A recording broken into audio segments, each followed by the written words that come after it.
벌써 저희들이 성경에 예수님과 동행한 인물을 찾아 수요일마다 말씀을 전한 지 오늘이 이제 40번째가 되는데, 내년도에는 어떤 말씀을 전해야 될지 제가 고민하고 기도하고 있습니다. 성경책 가운데 잘 선택해서 복되고 꼭 필요한 말씀이 수요일날 저녁 때 우리 성도님들과 함께 말씀을 통해 은혜 받고 도전되도록 기도해 주시면 고맙겠습니다. 오늘 설교 제목을 제가 목수 요셉이라고 제목을 붙인 이유는, 여러분, 요셉 하면 야곱의 11번째 아들, 이집트의 총리가 되었던 요셉이 너무나 유명하기 때문에 우리가 비록 본문을 읽었지만 목수 요셉이다라고 그의 직업을 붙였습니다. 구약 성경에 이 요셉이라고 이름 진 사람이 이제 4명이 등장한다고 합니다. 아무튼 오늘은 마태복음 예수님의 족보 가운데 등장하는 이 요셉을 통해서 예수님과 어떻게 살아야 오늘 이 시대에 우리가 주님과 동행하는 삶을 살 것인가, 그러면서 제가 오늘 이 요셉을 생각하면서 이런 생각을 해보았습니다. 설교 끝부분에도 말씀을 드리겠지만, 여러분이 성경에 나오는 인물들을 생각하실 때 굉장히 대단한 믿음의 사람들, 우리가 따라갈 수 없는 대단한 믿음을 지닌 사람들이다라고 생각하기 쉽겠지만, 저는 그렇게 생각하지 않았습니다. 이 요셉도 우리와 똑같은 성정을 지닌 사람이고 남편이고 남자이고 한 가정의 가장으로, 이 충격스러운 이 말을 들었을 때 이 요셉이 얼마나 당황이 되었고 당혹스러웠을까. 자기 아내 정원한 이 마리아를 데리고 함께 가정을 세워나가기가 얼마나 충격이었을까. 그런 측면에서는 우리와 다를 바가 없는 평범한 사람이었을 것이다. 그럼에도 불구하고 이 요셉이 주의 천사가 알려준 말씀에 모두 순종하는 모습을 보면서 우리 자매님들이나 형제님들, 우리가 성은 다르지만 이 요셉을 본받아 하나님과 동행하는 사람으로 살아가려면 말씀에 순종하는 삶을 살아야 되겠다. 이것이 기본 원칙, 원리다라는 것. 그래서 하나님 말씀을 순종하지 않고서는 하나님과 동행할 수 없다는 사실을 오늘 이 저녁에 다시 한번 생각하시면서 요셉도 우리와 같은 사람이었을 것이다. 그런 측면에서 이 말씀을 저희들 한번 나눠보겠습니다. 여러분, 신약 성경에 보면 예수님의 탄생을 구체적으로 기록한 책은 2권입니다. 마태복음, 그리고 하나 건너뛰어서 누가복음입니다. 마가복음이나 요한복음은 예수님의 탄생에 대한 소식을 1절 언급하고 있지 않습니다. 왜 그런지는 나름대로 이유가 있겠지만, 예수님의 탄생을 이 마태는 그의 동족인 유대인들에게 예수님의 족보 이야기를 1장에서 하면서 예수 그리스도가 다윗의 후손이며 왕으로 오셨다는 것을 강조하고 있다면, 이 누가는 헬라인으로 이방인이었지만, 여러분, 누가의 직업이 무엇이었습니까?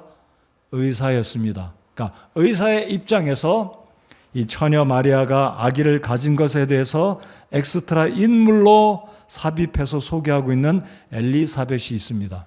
여러분, 엘리사벳은 여자로서 아기를 가질 수 없는 노령에 아기를 갖게 되는 그 사건을 누가복음의 의사로서 소개하면서 마리아를 격려하지 않습니까? 너의 친족 엘리사벳도 나이가 들었지만 임신하여 6개월이 지났다라고 이야기하는 의사 누가로서 생물학적, 어떤 의학적인 측면에서 예수 그리스도가 초자연적으로 잉태되었다라는 것을 누가복음과 마태복음은 기록하고 있습니다. 공통점은 오늘 우리가 읽은 이 복음서 마태복음 1장에 성령님으로 말미암아 하나님께서 우리 예수님을 이 땅에 보내셨다는 이 사실을 이 마태나 누가가 공통적으로 동일하게 기록하였다라는 것입니다. 그러니까 예수님의 처녀에서 태어난 예수님의 오심은 초자연적이다라는 것을 오늘 이 저녁에 다시 한번 믿고 확신하면서, 우리 예수님은 사람의 몸을 입고 우리를 구원하기 위해서 오신 초자연적인 방법으로 초자연적인 상태에서 태어나셨다라는 것을 집중해서 우리가 기억하고 오늘 말씀을 살펴보겠습니다. 여러분이 살펴보셨는지 모르지만은요, 사복음서에는 어디에서도 예수님께서 웃으셨다라는 구절 한 구절도 없습니다. 여러분 혹시 그 부분에 생각해 보셨는지 모르겠어요. 성경에 예수님이 한 번도 웃으셨다는 구절이 없습니다. 근데 오늘 이 마태복음에서부터 누가복음의 예수님의 탄생 배경을 보면 요셉이 언급한 구절은 한 단어도 한 문장도 없습니다. 반면에 마리아는 예수님과 대화를 하는 장면이 누가복음에 기록이 되었습니다. 제가 이제 시므온에 대해서, 안나에 대해서, 그리고 마태복음 1장, 누가복음 2장을 오늘까지 3번에 걸쳐서 계속 예수님의 탄생하신 배경에 대해서 말씀을 전하고 있습니다. 여러분, 이 누가복음 2장이나 마태복음 1장을 보시면 요셉이 예수님의 탄생 시기에 등장하는 인물 중 하나 아닙니까? 마리아와 이 요셉이. 근데 요셉은 마태복음에도 누가복음에도 한 단어, 한 문장 직접 말한 것이 기록이 안 돼 있어요. 참 독특합니다. 그런 측면에서 이 요셉을 통해서 어떻게 이 요셉이 하나님의 말씀을 순종하고 여주 동행한 인물인지 오늘 살펴보면서 우리에게 도전이 되기를 바랍니다. 자, 18절, 1장 18절을 한번 다시 보시기 바랍니다. 이제 예수 그리스도의 태어나심은 이러하니라. 태어나심, 예수님의 출생은 헬라어 단어로 보면 창세기 1장 1절에 창조라는 말과 동일한 단어가 사용되었습니다. 여러분, 현대 자동차에 제니시스란 말 알고 계시죠? 저는 그 자동차를 보면 이름을 참 멋있게 졌다라고 생각합니다. 제가 개인적으로 보면 한국의 자동차 이름들 가운데 제일 멋있는 이름이 아닐까? 태초에 하나님께서 천지를 창조하셨다는 그 창조란 말을 쓰고 있는데 아주 참 멋지게 이름을 졌다 생각합니다. 그래서 오늘 여기 마태복음 1장 18절에 태어나심은 창조, 제니시스, 창세기의 이름과 똑같은 헬라어 단어가 사용됐다라는 것입니다. 자, 그래서 예수님의 탄생을 이 마태복음의 기자 마태가 기록하면서 어떤 측면으로 예수님이 탄생하셨는지 초자연적으로 성령 하나님에 의해서 초자연적으로 태어났다는 것을 이 마태가 시작하면서 예수님의 탄생을 우리에게 범상치 않은 초자연적인 탄생이라고 강조하면서 우리 주님의 오심을 우리에게 소개하고 있습니다. 그런데요, 이 예수님이 탄생하신 이 배경이 되는 마태복음의 1장은 주후 60년경에 마태복음이 기록됐습니다. 근데 이 마태복음이 기록된 이후에 약 몇 년이 지났을까요? 100여 년이 좀 더 지났을까요? 알렉산드리아의 신학자인 이 오리겐이라는 사람이 살고 있던 그 당시에 이 오리겐 신학자는 예수님의 탄생, 초자연적인 탄생에 대해서 당시의 소문으로 예수님의 탄생, 예수님의 신성을 중상모략하는 거짓된 학자들, 그 학자들은 다름 아닌 유대인들이었습니다. 그러니까 예수님의 신성을 부인하고 하나님을 믿기는 믿지만 예수님의 오심을 믿지 아니했던 유대주의자들의 유대인들이 말하는 예수 그리스도의 신성에 대해서, 예수님의 탄생에 대해서 중상모략하는 것에 대한 반대하는 의미에서 셀숨에 대하여 컨트라 셀숨이라는, 컨트라라는 말은 모순된다라는 말이 아니에요. 그래서 이 오리겐은 그 당시에 거짓으로 예수님의 이 그리스도의 초자연적인 탄생을 중상모략하는 헛된 소문을 대적하기 위해서, 변증하기 위해서 바로 이런 책을 기록했었다. 그 내용이 무엇이냐면 얼토당토 않고 굉장히 당황스러운 말도 안 되는 이야기가 이 당시 주후 1세기, 2세기경에 유대인들 사이에 거짓된 소문으로 퍼져나가고 있었다라는 것입니다. 이야기인 즉슨 무엇이냐면 마리아가 요셉이 아닌 다른 남자와 관계를 맺어서 예수님을 낳았다라는 이야기입니다. 그러니까 예수님은 사생자요 서출이다, 서자다라는 거죠.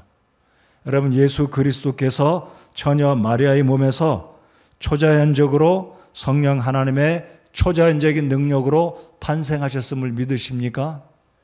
이거 믿지 아니하면 우리 모든 기독교의 출발점, 모든 것들이 다 무너지게 되는 겁니다. 그만큼 중요한 거죠.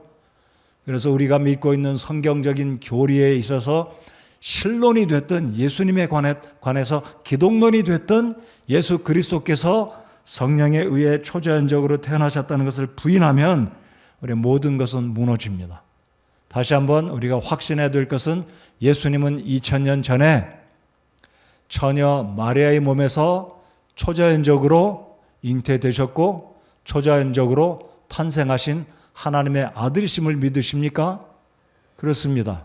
그래서 오리겐은 이러한 당시에 얼토당토 않는 황당한 이야기를 변증해서 예수 그리스도의 초자연적인 탄생하신 우리 예수님의 위대하신 출생을 증언하고 있습니다. 자, 아무튼 이 목수 요셉은 예수님의 탄생 전후에 마태복음 1장, 2장 그리고 누가복음 2장에 요셉과 마리아가 예수님의 출생 과정에 함께 있었고 특별히 예수님의 영아기 유아기 때 이집트로 피난 가던 그 시절에 요셉이 함께 있었는데 방금 말씀드렸듯이 요셉은 어떤 말도 예수님에게 드린 말씀이든지 어떤 말도 하지 않고 거의 보면 이제 천사와 요셉과 두 사람 어떤 그 간의 이야기가 나오지만 요셉은 한 말도 등장해서 기록한 부분이 없다는 것이 굉장히 독특합니다. 자, 이제 먼저 요셉의 이름을 말씀드려 보겠습니다. 요셉, 잘 아시듯이 영어로는 조셉이 되겠습니다. 조셉. 근데 이 요셉의 발음은 헬라 발음으로 정확하게 발음을 하면 이요셉, 이걸 빨리 하면 조셉이 되는 거죠. 영어로. 그리고 한국말로는 요셉입니다. 이요셉. 이오타가 붙어서 이요셉이 되는데요. 그 뜻은 하나님께서 더하실 것이다. 누가 더하신다고요? 하나님께서 더하실 것이다. 모르겠습니다. 이 요셉이 원치 않았던, 기대치 않았던, 꿈도 못 꿔봤던 자신의 정혼자 약혼녀 마리아가 배가 불러오고 아기가 태어날 때 요셉이 굉장히 황당했을 거예요. 근데 하나님께서 이 요셉을 위로하시고 천사를 통해 알려주시는 이 상황을 통해 이 요셉이 이제 우리가 오늘 읽었던 본문처럼 이 마리아를 아내로 보호하고 이 예수님이 출생하기 전까지는 24절에서 보시면 아내와 동침하지 아니하고 첫째 이제 마리아가 낳은 첫째 아들 우리 주 예수님이 탄생하기까지 요셉은 마리아를 보살피고 정혼한 약혼녀로 남편으로서의 책임을 다하는 모습을 우리가 오늘 본문에서 볼 수가 있습니다. 자, 그래서 요셉의 이름은 하나님께서 더하실 것이다. 자, 마태복음 1장 2절을 잠깐 넘어가서 보시겠습니다. 마태복음 1장 2절을 다 같이 읽겠습니다. 시작. 아브라함은 이삭을 낳고 일반적인 여러분 족보에서는 장자가 첫 번째 아들이 족보에 올라오지 않습니까? 여러분이 알고 계시듯이 야곱의 12아들 가운데 장자는 누구인가요? 루벤이다. 이제 루벤. 그렇죠? 그리고 요셉은 11번째. 그리고 유다는 4번째 아들인데 마태가 기록한 이 야곱 12아들 가운데 4번째 아들이 야곱은 유다와 그의 형제들을 낳고 넷째 아들을 이야기하면서 나머지 11아들은 이름도 언급하지 않고 그냥 지나갑니다. 왜 그럴까요? 여러분이 알고 계시듯이 예수 그리스도는 유다 지파에서 왕으로 오셨기 때문에 이 마태는 예수님의 족보 가운데 야곱을 이야기하면서 첫째 아들, 둘째 아들, 셋째 이야기하지 않고 넷째 아들 유다를 이야기합니다. 자, 그리고 쭉 내려오셔서 16절을 보시겠습니다. 자, 15절 16절에 보면 동명이인이 등장하는데 야곱이 요셉을 낳았다 하는데 여기서 야곱은 이삭의 아들 야곱이 아니라 동명이인으로 자, 마태복음 1장 15절 보시면 마따는 야곱을 낳고 야곱은 마리아의 남편 요셉을 낳았는데 여기에 있는 야곱은 이삭의 아들 야곱이 아니다라는 것 여러분 알고 계시리라고 생각합니다. 근데 공교롭게도 야곱이 또 요셉을 낳았어요. 여기 있는 요셉은 그러니까 창세기에 나오는 요셉이 아니라 마리아의 남편 요셉, 맏단의 아들 야곱이 요셉을 낳은 것을 16절에서 기록하고 있다는 것 참조해 주시기 바랍니다. 자, 그러면 요셉이란 인물에 대해서 요셉을 왜 오늘 이 저녁에 제가 주와 동행한 여주 동행의 인물 40번째로 소개해 드리고 있는지 살펴보겠습니다. 자, 우리 한 구절을 더 살펴보시기 원하는 것은요, 1장 뒷부분으로 다시 돌아오시겠습니다. 1장에 이제 20절 이하에서 쭉 보시면 어떻게 해서 이 마리아가 드디어 아이를 낳고 이름을 예수라 짓게 되었는지 우리가 알게 됩니다. 자, 25절을 보시겠습니다. 그녀가 그녀의 어떤 아들이라고 표현합니까? 맏아들을 낳고, 자, 맏아들이다, 이 의미는 마리아가 예수님을 낳은 이후에 또 아들을 낳았다는 의미가 포함되는 의미다라는 거죠. 그러니까 천주교에서 말하는 예수님이 태어나신 이후에 마리아가 동정을 계속 지녔다, 순수 그 처녀성을 지녔다라고 말하는 것은 이 성경과 일치하지 않는다는 것을 우리가 알 수 있습니다. 여러분, 마태복음 13장을 보시면 예수님의 동생들, 그러니까 요셉의 아들들 4사람의 이름이 나옵니다. 야고보, 그렇죠?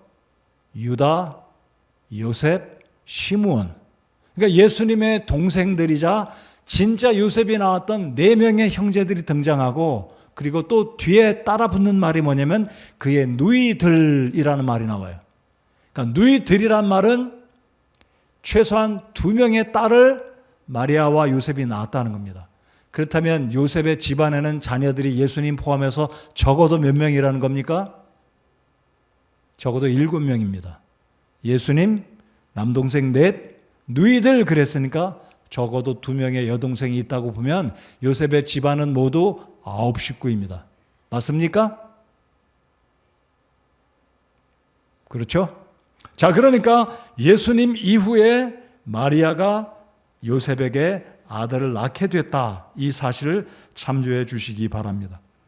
자, 이제 요셉이란 인물에 대해서 생각해 보면 요셉은 30대 후반에서 40대 초반, 잘 모르겠어요. 우리가 성경에 보면 오늘도 제가 말씀을 드렸지만 요셉은 이 예수님이 태어날 당시에 어떤 말도 기록되지 않았습니다. 분명히 대화를 나눴을 거예요. 마리아에게 대화를 나눴든지 천사에게 대화를 나눴든지 예수님과 대화를 나눴을 텐데 복음서 기자 누가복음과 마태복음은 요셉의 말을 한 문장도 한 단어도 기록하지 않았습니다. 그리고 성경에 보면 이 요셉이 젊어서 죽었을 것으로 우리가 알고 있는데 요셉이 몇 살에 죽었을지는 성경 기록하지 않고 있습니다. 그래서 저는 개인적으로 예수님 이후에 4명의 남동생들과 최소한 2명의 누이들이 태어났다면 요셉은 30대 후반이나 40대 초반경에는 젊은 시절에 죽지 않았을까. 그렇다면 우리 예수님은 이 가정을 장자로서 부양하는 책임을 지시고 적지 않은 고생을 우리 주님께서 감당하셨을 것이다라고 우리가 추측을 하는 것이죠. 자, 그렇다면 이 요셉에 대해서 우리가 성경에서는 요셉에 대한 어떤 배경을 자세하게 이야기하고 있지는 않지만 오늘 본문에 있는 말씀들을 통해서 요셉은 어떤 인물이었는지 저는 적어도 3가지를 우리 성도 여러분들과 함께 나누면서 이 요셉이 주님과 동행한 인물이다라는 측면에서 교훈과 도전을 받기 원합니다. 첫 번째로 19절 상반절을 보시겠습니다. 자, 마태는 이 요셉을 소개하기를 요셉은 의로운 사람이므로 라고 소개합니다. 의로운 사람이다. 여러분, 성경에 보면 노아도 아브라함도 의인이다라고 소개하고 있습니다. 동일한 측면이죠. 욥도 그랬는데 여기서 의롭다는 측면은 죄를 짓지 않았다는 측면이 아닙니다. 그러니까 이 요셉은 유대인으로서 히브리인으로서 율법을 존중하고 하나님을 경외하는 믿음의 사람이었고 불의를 모르는 불의와 타협하지 않는 하나님 말씀에 어긋나지 않고 주님 말씀에 순종하는 삶을 살았던 측면에서 이 요셉은 의로운 사람이었다라는 거죠. 그러니까 오늘날 말씀을 드리면 굉장히 독실하게 주님을 사랑하고 믿음에 굉장히 충성된 열심 있는 말씀 그대로 직장을 선택해도 직업을 선택해도 일을 해도 어떤 세계관을 가져도 성경의 원칙대로 살아가는 그 사람이 바로 요셉이었다라는 것을 우리가 본문을 통해서 교훈을 받아야 하겠습니다. 자, 그런데 당시 유대인들은 결혼하기 전에 정혼을 하거나 약혼을 하게 되는데요. 오늘날보다 당시에 유대인들 히브리인들이 정혼을 하게 되면 거의 오늘날도 그렇겠지만 어떤 경우는 오늘날 정혼이나 약혼을 하면 뭐 혼수 때문에 집안의 어떤 배경이 다르기 때문에 이 약혼을 파기하는 모습을 종종 봅니다. 근데 성경 당시에 유대인들의 약혼이나 정혼은 결혼과 진배가 없습니다. 자, 그런데 문제는 이 요셉이 정혼하였을 때 18절 보십시오. 마리아가 요셉과 정혼하였을 때 그들이 함께하기 전이란 말은 정혼은 했고 부부로서 이제 약조를 하고 삶을 시작하는데 아직은 부부 관계를 하지는 않은 상태에서 아기가 들어선 것을 요셉이 발견하게 된 겁니다. 우리 남편 되신 여러분들, 총각 형제자매 여러분들, 결혼하지 않았는데 약혼을 하고 내일 모레 결혼을 하는데 갑자기 충격스러운 소식을 들을 때 당신의 약혼녀가 아기를 가져서 배가 이만큼 불렀다. 여러분 어떻게 느껴지시겠어요? 요셉의 입장에서 생각해 보겠습니다. 제가 아까 말씀드리는 요셉은 굉장히 믿음이 뛰어난, 이게 의인이라고 소개는 하지만 그 당시 유대인으로서 히브리인으로서의 어떤 민족적인 측면에서 종교적인 측면에서 이 요셉이 믿음에 정말 열정이 있는 사람이었던 것은 분명하지만 이런 충격되는 소식을 들을 때 요셉이 어떠했겠냐 이거죠.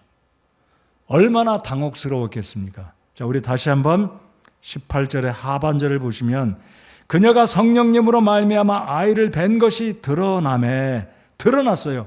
아마 배가 얼마나 이렇게 나왔는지는 잘 모르겠지만 그때 19절 보십시오. 그때 그녀의 남편 요셉은 의로운 사람이므로 또다시 의롭다는 말이 등장하죠. 그녀를 공개적인 본보기로 삼기를 원치 아니하여 은밀히 그녀를 버리려고 마음먹었으나 은밀히 그녀를 버린다는 의미는 헬라어의 의미를 볼 때 이혼하기로 이미 결심한 거예요. 여러분 잘 알고 계시겠지만 이 히브리인들이 처녀가 아기를 가졌다는 것은 분명히 음행을 저지른 죄입니다. 음행을 저지른 사람은 어떻게 됩니까? 돌에 맞아 죽습니다. 여러분 지금도 중동 지역의 무슬림들은 거짓말을 하거나 이런 음행의 죄를 저지르면 실제로 죽임을 당합니다. 참수형, 도둑질한 자는 손이 잘리잖아요. 그러니까 이 요셉은 의로운 사람이기 때문에 그래도 공개적으로 사람들에게 보시오, 내 약혼녀가 아기를 가졌습니다. 이런 말을 공개적으로 하지 않기를 원했다라는 것을 볼 때 요셉은 참으로 의로운 사람이었기에 부정한 자기 약혼녀를 데려다가 결혼을 유지할 수 없기 때문에 이 마리아를 결국은 은밀하게 약혼을 파기하고 내보내려는 결심을 하게 됩니다. 저는 이 측면을 묵상해 보았을 때 그래도 이 요셉은 마리아를 사랑하고 아끼는 사람이었구나. 허물을 덮어주고자 하는 이 정말 귀한 믿음을 지닌 요셉이다라는 것을 생각해 보았습니다. 자, 두 번째로 이 요셉은 신중하며 허물을 덮어주는 사람이었다라는 것을 동일한 19절 하반절에서 우리가 볼 수 있다는 것이죠. 여러분 군대 갔다 오신 분들은 이런 말을 익숙하게 들으셨을 거예요. 시범 케이스로 걸리면 죽어납니다. 좋은 경우로 걸리면 보너스를 받고 휴가를 가잖아요. 보상으로 특별히. 그런데 좋지 않은 경우로 훈련소에서 있을 때 좋지 않은 경우로 시범 케이스로 걸리면 무진장 두드려 맞습니다. 다 경험하지 않았어요? 근데 지금 이 성경 구절이 공개적인 본보기로 삼지를 않았다는 이것이 요셉의 남편으로서의 마음이 많이 상했고 충격적이었겠지만 그래도 자신의 약혼녀를 생각해서 수치를 당하지 않도록 나름대로 배려하는 이것이 바로 이 요셉의 마음이었다라는 겁니다. 그래서 신명기 24장 1절을 참조하면 제가 읽어드리겠습니다. 남자가 아내를 취하여 그녀와 결혼한 뒤에 그녀에게 어떤 부정함이 있음을 발견하였으므로 그녀가 그의 눈에 호의를 얻지 못하거든 그는 그녀에게 이혼 증서를 써서 그녀의 손에 주고 그녀를 자기 집에서 내보낼 것이요. 법적으로 합당하게 이제 이혼 절차가 이렇게 진행이 된다라는 것을 신명기 24장은 기록합니다. 또한 신명기 22장에서 20절로 24절을 참조하면 결혼하지 아니한 처녀라든지 결혼한 유부녀가 행음을 했거나 간음죄를 저지르면 이것은 돌에 맞아 죽임을 당하는 것이 그 당시 히브리인들의 관례였습니다. 그러나 요셉은 분명히 자신과 약혼했던 이 마리아가 임신한 것을 발견했을 때 은밀하게 조용히 이 마리아를 돌려보내려는, 그래서 이런 측면에 요셉은 굉장한 상대방을 수치를 덮어주는 사랑의 마음이 있었고 말 그대로 의로운 사람이었다. 어찌 보면 보통 남편, 보통 남자가 아니라 굉장한 상대방의 실수와 허물을, 여러분 상상이 가십니까? 우리 남편 되신 여러분들 못하잖아요. 그럼에도 불구하고 요셉은 그런 마음을 품고 참 인내하며 마리아를 그래도 예우하는 측면으로 대했다. 이 문제를 풀어나갔다라고 저는 그렇게 생각을 해보았습니다. 자, 20절 보시면, 자, 그런데 우리 하나님께서 요셉에게 천사를 보내서 이 문제를 해결해 주시지 않습니까? 20절 우리 한 번 더 읽어보겠습니다. 시작. 그가 이 일들을 생각할 때 보라, 주의 천사가 꿈에 그에게 나타나 이르되 너 다윗의 자손 요셉아, 내 아내 마리아 취하는 것을 두려워하지 말라. 그녀 안에 수태된 그것은 성령님으로 말미암았느니라. 자, 천사가 나타나서 요셉을 부를 때 다윗의 자손 요셉아라고 부릅니다. 이 의미는 무엇이겠습니까? 요셉이 분명히 의로운 사람이었다면 다윗의 자손으로 유다 지파에서 메시아가 오실 것에 대한 것을 요셉도 알고 있었다는 것이죠. 자, 그러니까 주의 천사가 요셉을 부를 때 너 다윗의 자손 요셉아라고 불렀다는 것은 요셉의 마음을 그만큼 안정시키고 하나님의 구속의 이 구원에 대한 계획을 다 알려주시면서 성령님으로 말미암아 수태되었다는 것을 전해줄 때 요셉이 그래도 이제 문제를 이해하고 그 걱정이 얼마나 태산 같았겠습니까? 얼마나 실망이 컸겠습니까? 자, 이 소식 한마디로 이제 요셉이 이제 마음의 안정을 되찾고 그 이어서 21절, 22절, 23절까지 계속해서 주의 천사가 요셉에게 들려주시는 하나님의 말씀으로 이 요셉이 굉장한 위로를 받았고 감사하는 마음으로 본인이 기대하지도 않았고 상상도 못했던 이 일을 이제 믿음으로 순종하게 됩니다. 21절에 그녀가 아들을 낳으리니 너는 그의 이름을 예수라 하라. 여러분, 예수님의 진짜 이름은 그리스도가 아닌 것 알고 계시죠? 그리스도는 공식적인 이름입니다. 우리의 구원자란 뜻이고 예수님의 진짜 이름은 예수님인데 여기에 물론 임마누엘이라는 이름도 등장하죠. 우리 예수님의 이름은 굉장히 다양합니다. 구약의 창세기서부터 요한계시록까지 보면, 구약의 예언서에도 보면 우리 예수님의 이름이 굉장히 다양한 수십 가지의 이름이 나오는데, 아무튼 요셉이 오늘 주의 천사를 통해서 이 자초지종을 듣게 되면서 이 요셉이 크게 위로를 받고 하나님의 말씀에 드디어 순종하게 되는 이 과정, 이 모습을 이제 21절부터 25절까지 발견합니다. 24절을 우리 다 같이 한번 읽어보겠습니다. 24절 시작. 이에 요셉이 잠에서 깨어 일어나 주의 천사가 자기에게 지시한 대로 행하여 자기 아내를 취하고. 아마 인간적으로 보면 요셉이 이렇게 말할 수 있었을지는 모르겠습니다. 하나님, 왜 하필이면 나의 약혼자 마리아입니까? 우리 이스라엘 백성 가운데 수많은 처녀들이 있는데 왜 하필이면 내 약혼녀입니까? 라고 이야기했을지도 모르겠습니다. 마음속으로 그렇게 생각했는지 모르겠지만 문맥의 오늘 정황을 보면 요셉이 하나님의 천사를 통해 들은 말씀을 받아들이고 순종하는 모습으로 저희들이 알게 되는데, 25절에 보면 이 천사가 일러준 20절, 21절부터 24절까지 계속되는 이 천사가 자는 말씀을 듣고 요셉이 마음속에 결정을 하지 않습니까? 이제 지시한 대로 자기 아내를 취하고, 여기서 취했다는 것은 여전히 약혼녀의 신분으로 정중하게 마리아를 우대하고 존중히 여기고 보호하는, 이제 임신을 했으니까 얼마나 몸이 무겁고 힘들겠습니까? 보호자로서 이 정원한 요셉은 남편으로서의 의무를 다했다라는 거죠. 자, 방금 읽었던 말씀에 보면 10절에서는 그녀를 은밀히 버리려고 쫓아내고 이혼을 결정했지만 하나님의 천사를 통해 들었던 이 메시지를 받았던 요셉은 의심치 않습니다. 다시 강조해 드립니다.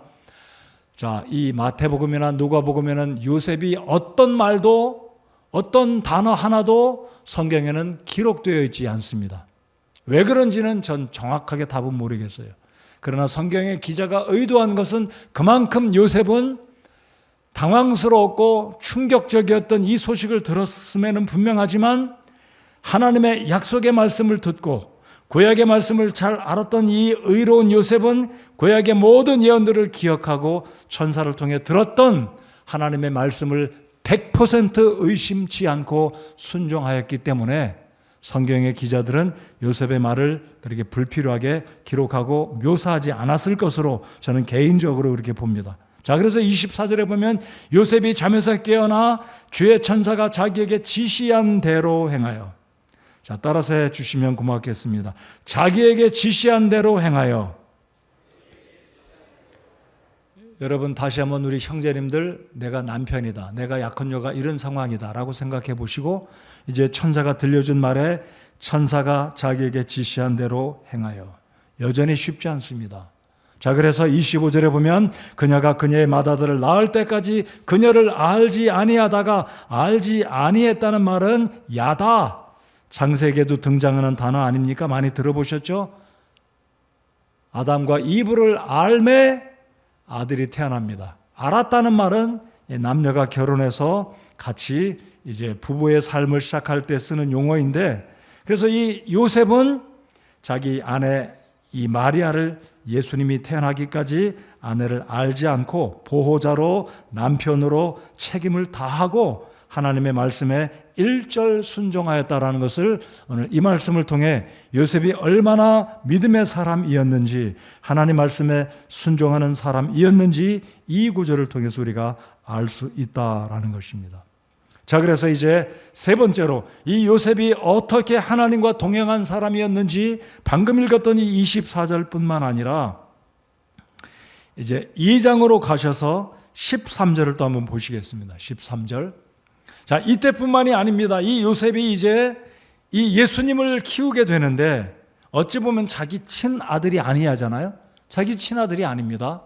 자, 그런데 여러분 마태복음 1장 2장에 보면 지난번에 제가 말씀드렸던 동방에서 왔던 박사들 이야기를 말씀드렸는데, 이제 예수님이 탄생하시고 헤롯이 동방에서 온 박사들의 말을 듣고 예수님을 죽이려고 할 때 하나님께서는 아기 예수를 보살피시려고 천사를 보내서 요셉에게 또 지시합니다. 13절 다 같이 읽겠습니다. 13절 시작. 그들이 떠난 뒤에 보라, 주의 천사가 꿈에 요셉에게 나타나 이르되 헤롯이 어린아이를 찾아 그를 죽이려 하니 일어나 어린아이와 그의 어머니를 데리고 이집트로 피하여 내가 네게 말을 전해줄 때까지 너는 거기 있으라 하매. 여러분, 또다시 여러분이 요셉의 입장에 있다라고 생각하고 이 말씀을 생각해 보시기 바랍니다. 아니, 내 약혼녀가 아기를 가진 것 당황스럽고 충격이었지만 천사의 메시지를 듣고 참고 말씀에 순종했는데, 이제 이 아기 예수가 어느 정도 자랐고 베들레헴에서 나름대로 자기의 고향 아닙니까? 조상의 집이 아니에요? 이제 좀 뭔가 정착하고 살려고 하는데 갑자기 또 천사가 나타나서 아기 예수를 죽이려 하는 자가 있으니 얼른 너는 일어나 이집트로 피난 가라. 여러분, 이집트 하면 이스라엘 백성들에게는 어떤 땅입니까? 어떤 땅입니까?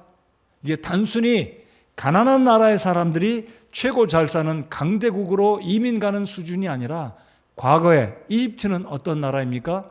자기 조상들을 학대했던, 종살이 했던 그런 나라였습니다. 그것도 갑자기 준비도 안 했던, 꿈에도 생각지 않았던 갑자기 또다시 어린아이를 데리고 이제 아직도 몸을 제대로 풀지 못했던, 아마 아직도 회복 중에 있던 자신의 아내 마리아를 데리고 멀리 이집트까지 여행을 가야 된다는, 그것도 언제 돌아온다는 기약이 없어요. 뭐라고 말씀합니까? 내가 내게 말을 전해줄 때까지 너는 거기 있어라. 꼼짝 마라 이거예요. 내가 너에게 이를 때까지 이집트에서 나오지 말고 살아라 이거예요. 여러분, 고향이 행당동인데 갑자기 중국 어디로 가서 피난 가서 살라고 한다면 상상이 되시고 받아들여지시겠습니까? 근데 그 다음 절 보시겠습니다. 14절. 그가 일어나 밤에 어린아이와 그의 어머니를 데리고 이집트로 떠나. 언제 떠났다고요? 밤중에. 내가 아침에 출발하겠습니다. 이것도 아니었어요. 밤중에. 여러분, 요셉은 그만큼 하나님의 말씀이 떨어지면 즉시로 순종하는 사람이었다라는 것을 이 말씀을 통해서 우리가 볼 수 있어야 하겠습니다. 자, 그리고 19절을 또 보겠습니다. 이제 19절을 보시면 드디어 아기 예수의 생명을 해하려던 헤롯이 죽습니다. 제가 지난 2주 전에 말씀드렸듯이 주전 5년에서 6년에 헤롯이 죽습니다. 자, 헤롯이 죽자 주의 천사가 또다시 꿈에 요셉에게 나타나 이릅니다. 20절 다 같이 읽겠습니다. 시작. 이르되 일어나 어린아이와 그의 어머니를 데리고 이스라엘 땅으로 들어가라. 어린아이의 생명을 찾던 자들이 죽었느니라 하니. 여러분, 요셉도 한 가정의 가장 아니겠습니까? 전승에 의하면 요셉이 아기 예수를 모시고 자신의 아내 마리아를 데리고 이집트에 피난 가서 약 2년을 살았다고 합니다. 여러분, 그 당시에 이집트나 이집트 서쪽에 가면 알렉산드리아에는 많은 유대인들이 살았습니다. 전해오는 바로는 알렉산드리아라는 지역에는 유대인들이 굉장히 많이 살았습니다. 아마 이집트에도 적지 않은 유대인들이 살았을 것입니다. 자, 그렇다면 이 요셉이 2년을 이집트에서 살았는데 유대인 공동체와 함께 친구도 사귀었고 일자리도 잡았을 것이고 아마 자기 집을 지었는지 모르지만 셋집에 살았는지 모르겠습니다. 2년간 살았다면 그것도 갑자기 또 천사가 나타나서 요셉아 일어나 돌아가라. 쉽겠습니까? 이제 2년 동안 정착하고 살만하고 이웃도 사귀었고 친구도 사귀었는데 쉽겠냐 이거죠. 자, 그런데 21절, 19절 그 다음에 보면 20절에 보면 21절에 요셉은 여전히 어떤 말도 한 것이 성경에 기록이 안 됐어요. 좋습니다. 감사합니다. 가겠습니다. 언급도 없어요. 그런데 성경 마태는 뭐라고 기록하냐면 21절 그가 일어나. 하나님은 천사를 보내서 방금 읽었던 13절에 일어나 이집트로 가라. 그럴 때 14절에 그가 일어나 밤에 어린아이와 그의 어머니를 데리고 이집트로 떠나라고 기록하고 있고요. 그리고 19절에서도 일어나 이제 유다 땅으로 돌아가라. 그럴 때 아무 말도 성경은 기록하지 않았지만 그의 행함, 그의 순종의 모습을 이렇게 기록합니다. 그가 일어나 정확하게 어린아이와 그의 어머니를 데리고 이스라엘 땅으로 들어가니라 그랬습니다. 어찌 보면 요셉의 말이 기록된 것보다 마태가 기록한 그리고 누가가 기록한 요셉이 친히 말한 말은 기록은 안 됐지만 독백처럼 이 마태복음의 저자가 기록한 이 요셉의 순종의 행위를 기록한 이 모습이야말로 우리가 주님과 동행하는 삶의 원리가 여기에 들어있다라는 거죠. 시키는 대로 이유와 불만과 불평을 대하는 것이 아니라 무엇을 명함을 받았든지 그대로 요셉은 하나님 말씀에 순종하여 즉시 하나님 말씀에 따라서 행동하는 사람, 이게 바로 여주 동행의 가장 중요한 원칙이다라고 저는 보았습니다. 여러분들은 어떠십니까? 여러분이 요셉의 입장에 있다고 생각해 보십시오. 어느 날 갑자기 약혼녀가 임신한 사실을 발견했습니다. 천사가 나타나서 이리하다, 아들을 낳으면 예수라 하라. 예수님의 이름도 정확하게 예수라고 지었습니다. 여러분이 알고 계시듯이 유대인들은 가문에 따라 이름을 짓는 규율이 있었습니다. 그러나 이름을 짓는 것도 요셉이 자기의 이름대로, 자기가 원하는 대로 짓지 않았습니다. 여러분, 아까 제가 말씀드렸듯이 침례 요한이 태어났을 때 그의 아버지 아버지 이름이 사가랴죠. 그의 어머니 엘리사벳. 성전에 들어가서 일을 했던 사가랴가 천사의 말을 듣고 내가 아들을 낳으면 요한이라 지라 그랬을 때 벙어리가 되어서 아기가 태어날 때 입술이 열리고 서판에다가 요한이라고 쓰라고 그랬을 때 그 문중 사람들이 뭐라고 그랬습니까? 아니, 우리 집안에는 요한의 이름을 진 사람이 없다라고 말하지 않습니까? 자, 이런 측면에서 요셉은 아들을 낳으면 이름을 뭐라고 지으라면 예수라고 짓고, 아들을 데리고 피난 가라면 피난을 가고, 다시 유다로 돌아가라면 돌아가는 이 모습이 바로 여주 동행의 원리가 들어있다는 것을 꼭 기억하십시오. 그러니까 우리의 신앙은 내가 원하는 대로, 내가 하고 싶은 대로, 내 계획이 이러하기 때문에 이대로 사는 것이 아니라 말씀이 우리에게 어떤 의미로 성령께서 말씀을 주신다면 그대로 순종하는 것이 여주 동행의 원칙이 되어야 한다라는 것입니다. 여러분, 그렇게 믿으십니까? 자, 이제 말씀의 끝부분을 이제 맺겠습니다. 자, 드디어 이 요셉이 어린아이를 데리고 예수님을 모시고 마리아와 함께 일어나 유다 땅으로 돌아왔습니다. 근데 문제가 생겼어요. 여러분, 이 요셉이 자신의 조상의 땅 베들레헴에 얼마나 살고 싶겠습니까? 조상의 땅도 있죠, 친척도 있죠. 그런데 그럴 형편이 못 됐습니다. 자, 21절에 보시면 유다 땅으로 돌아왔어요. 22절 다 같이 읽겠습니다. 22절 시작. 그러나 아켈라오가 그의 아버지 헤롯을 대신하여 유대에서 통치한다는 것을 듣고 그가 듣고는 거기로 가기를 두려워하더라. 그럼에도 불구하고 그가 꿈에 하나님으로부터 경고를 받아 옆으로 돌아서 갈릴리 지방으로 들어가. 자, 또다시 꿈의 지시를 받습니다. 고향에서 사는 것도 허락 안 하는 거예요. 너 고향에서 살지 말라. 어디로 가? 갈릴리로 올라가라. 예루살렘에서 65km 북동쪽으로 떨어진 곳이죠. 자, 제가 이 구절을 읽어드리는 이유는 배경을 간단히 설명드리면 이 헤롯에게는 세 아들이 있었습니다. 그 중에 하나가 여기 아켈라오라는 이 아들인데, 이 헤롯 분봉왕들이 갈릴리 지역, 유대 지역, 그리고 우측에 또 다른 지역 데가볼레라는 그 지역에 있었는데, 이 아켈라오는 가장 흉악하고 폭행스러운 아주 악한 왕이었어요. 자, 그러니까 요셉이 이 아켈라오의 악명을 듣고는 두려워서 감히 고향 땅에 살기를 엄두가 안 나는 거예요. 근데 그때 마침 꿈에 또 하나님께서 경고를 받습니다. 여기서 살지 말고 갈릴리로 올라가라. 왜 경고를 하나님께서 주셨을까요? 우리 예수님의 유년기의 과정, 예수님께서 나사렛을 떠나 공생애를 본격적으로 시작하시기 전까지 하나님은 아켈라오가 다스리는 유다 지역에서 어떤 어려움을 겪지 않으시도록 예수님을 권리 모셔가게 한 것이 하나님의 뜻이고, 둘째는 구약 성경의 예언을 성취하려 함이다라는 거죠. 왜입니까? 예수님의 고향이 어디였습니까? 예수님 하면 앞에 따라붙는 세 글자가 있었어요. 뭡니까? 나사렛 예수. 여러분, 나사렛은요 촌동네입니다. 알아주지 않는 아주 시골이에요. 여러분, 부모라면 사람이 낳으면 서울로 보낸다고 하잖아요.